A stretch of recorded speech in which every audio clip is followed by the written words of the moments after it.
Assalamualaikum warahmatullahi wabarakatuh.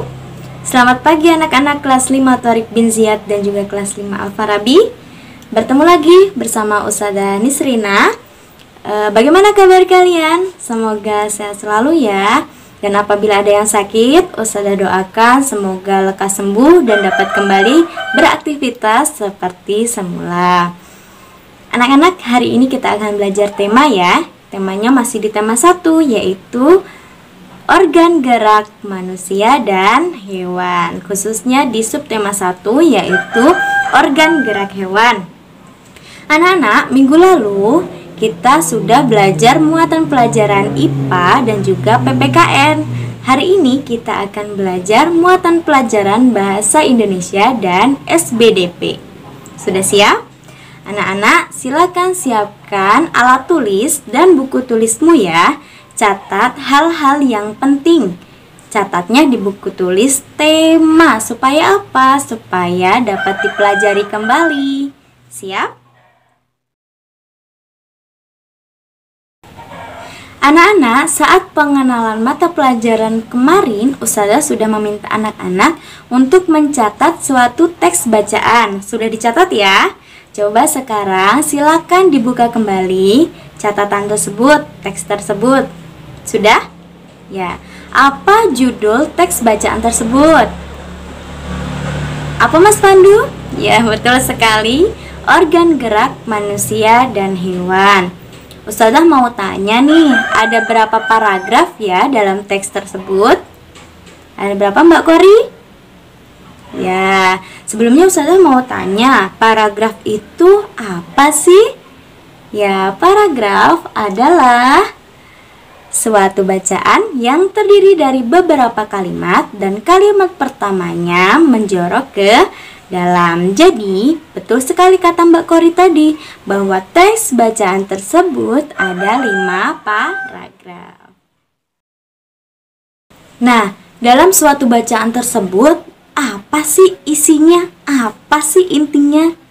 Nah, anak-anak harus tahu bahwa dalam suatu paragraf itu pasti terdapat ide pokok. Apalagi ide pokok itu? Ide pokok adalah suatu gagasan yang terdapat dalam suatu paragraf. Jadi gagasan dasarnya dalam suatu paragraf itu ya ada di ide pokok itu. Nah, ide pokok ini biasanya disajikan dalam kalimat utama. Apalagi kalimat utama Ya, kalau kalimat utama itu adalah kalimat yang penting. Biasanya ini terdapat di awal paragraf, di tengah paragraf, atau di akhir paragraf.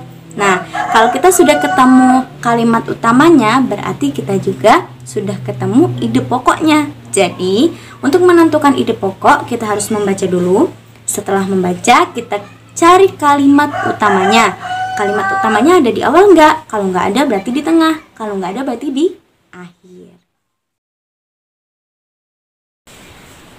Lalu apa sih fungsinya kita mencari ide pokok? Nah, ketika kita sudah menemukan ide pokok, maka kita akan menemukan inti pada paragraf tersebut. Jadi kita tahu, oh berarti kalimat selanjutnya adalah kalimat pengembang. Kalimat pengembang itu maksudnya kalimat penjelas dari kalimat utama tersebut. Nah, sekarang kita sudah tahu ya apa itu ide pokok, bagaimana cara mencari ide pokoknya. Ya, sekarang kita kembali ke teks organ gerak manusia dan hewan. Kita amati kembali. Sekarang silakan lihat paragraf yang pertama. Coba kita cari bersama di mana letak ide pokoknya. Apakah ada di awal, di tengah, atau di akhir paragraf? Coba Mbak Kana. Untuk paragraf pertama ada di mana ide pokoknya? Ya, ide pokoknya ada di awal kalimat. Yaitu apa? Salah satu ciri dari makhluk hidup adalah bergerak. Nah, untuk kalimat selanjutnya adalah kalimat penjelasan dari apa itu bergerak. Betul tidak? Lanjut, paragraf kedua. Kita perhatikan baik-baik lagi. Terdapat di manakah ide pokoknya? Ya, masih ada di kalimat yang pertama, bahwa gerak manusia dan hewan menggunakan organ gerak. Nah, kemudian kalimat selanjutnya adalah penjelasan bagaimana organ gerak itu berfungsi. Nah, untuk yang paragraf ketiga coba kita cari lagi ya. Ide pokoknya ada di mana? Ya, coba sekarang Mbak Uli. Ada di mana Mbak Uli? Ya, masih ada di kalimat yang pertama, bahwa organ gerak pada hewan dan manusia memiliki apa? Kesamaan. Nah, kemudian kalimat selanjutnya adalah membahas kesamaan organ gerak hewan dan manusia. Lanjut paragraf keempat. Kita cari lagi ide pokoknya. Apakah masih ada di kalimat pertama, atau di tengah, atau di akhir? Yo. Ya, ternyata masih ada di kalimat yang pertama. Tulang disebut alat gerak pasif. Dan yang terakhir, paragraf kelima. Kita cari lagi ide pokoknya ya. Ada di mana? Ya, masih ada di kalimat yang pertama, bahwa otot disebut alat gerak aktif. Dan kalimat selanjutnya adalah kalimat penjelas. Jadi anak-anak, untuk teks bacaan kali ini, ide pokoknya semuanya berada di awal paragraf. Tapi bukan berarti bacaan yang lain pun sama. Kalau ada di awal berarti awal semua. Enggak. Bahwa setiap bacaan itu beda-beda. Ada yang paragrafnya yang pertama ada di awal, paragraf yang kedua ada di akhir, paragraf yang ketiga ada di awal lagi, paragraf yang keempat ada di tengah. Jadi berbeda-beda. Jadi intinya kita harus membaca terlebih dahulu. Kalau sudah membaca, baru kita dapat menentukan yang mana yang termasuk ide pokok. Nah, anak-anak, dalam suatu bacaan itu terdapat gambar. Nah, gambar itu disebut gambar ilustrasi, yaitu gambar yang mendukung isi suatu bacaan atau teks. Nah, gambar ilustrasi itu ada dua macam, yaitu berupa foto dan juga berupa gambar tangan. Jadi ada dua ya, berupa foto maupun gambar tangan. Objek ilustrasi bisa berupa gambar hewan, manusia, dan juga tumbuhan dan yang lainnya. Jadi tergantung isi bacaan tersebut. Pokoknya gambar ilustrasi itu mendukung isi bacaan yang disajikan.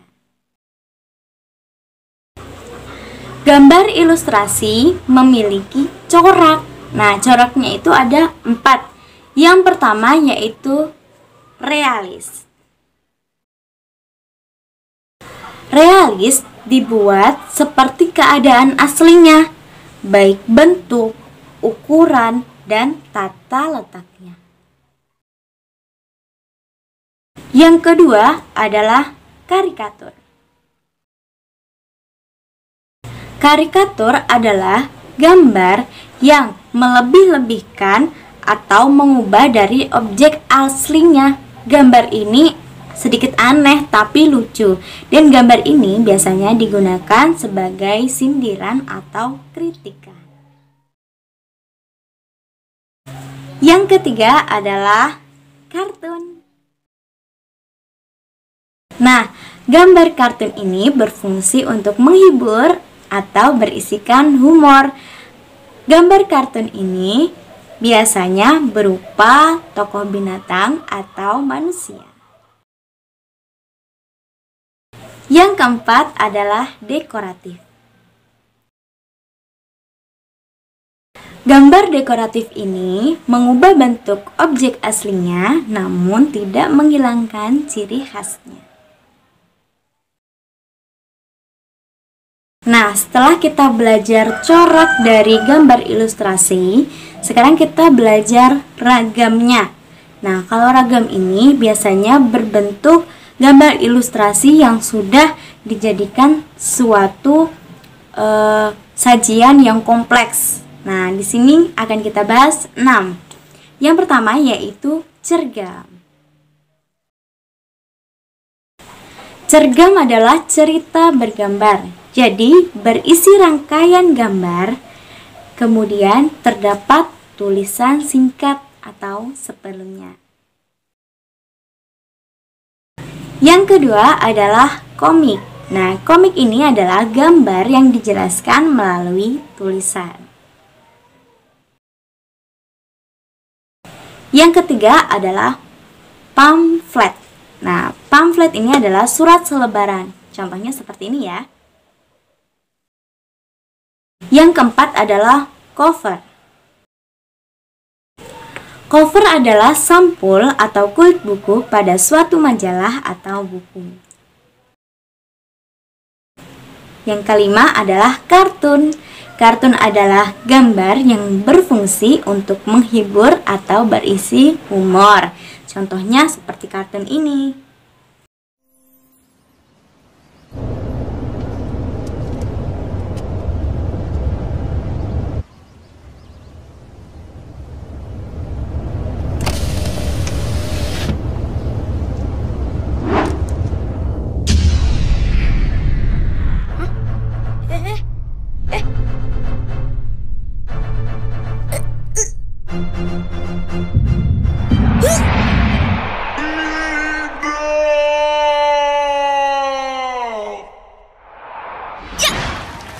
Alhamdulillah.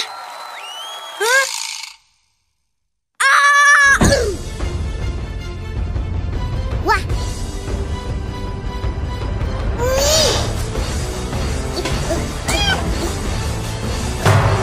Ya, bisa selesai. Oke.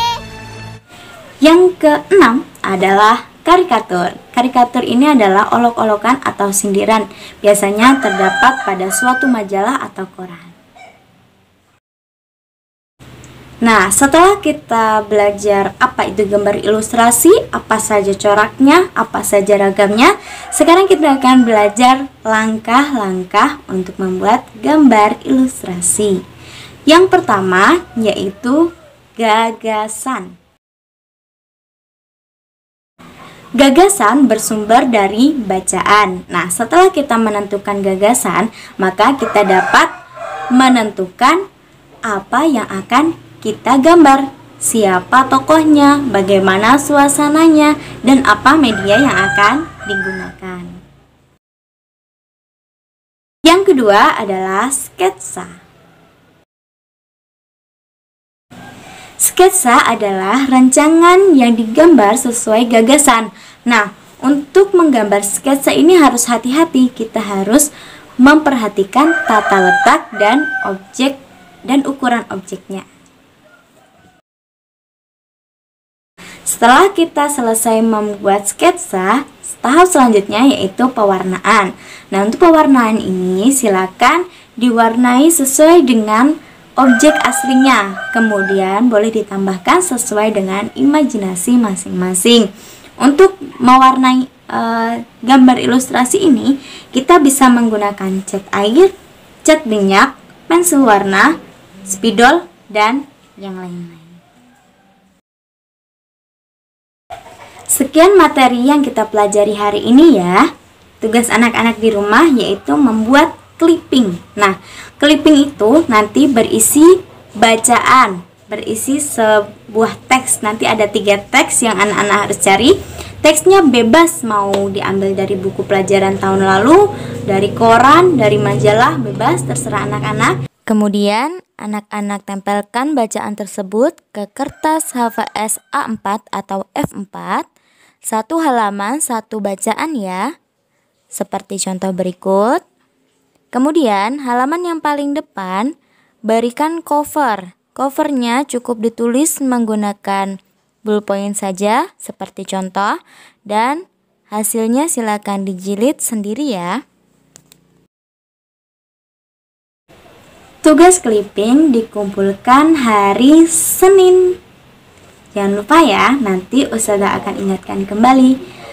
Cukup untuk hari ini. Ustazah akhiri. Wassalamualaikum warahmatullahi wabarakatuh.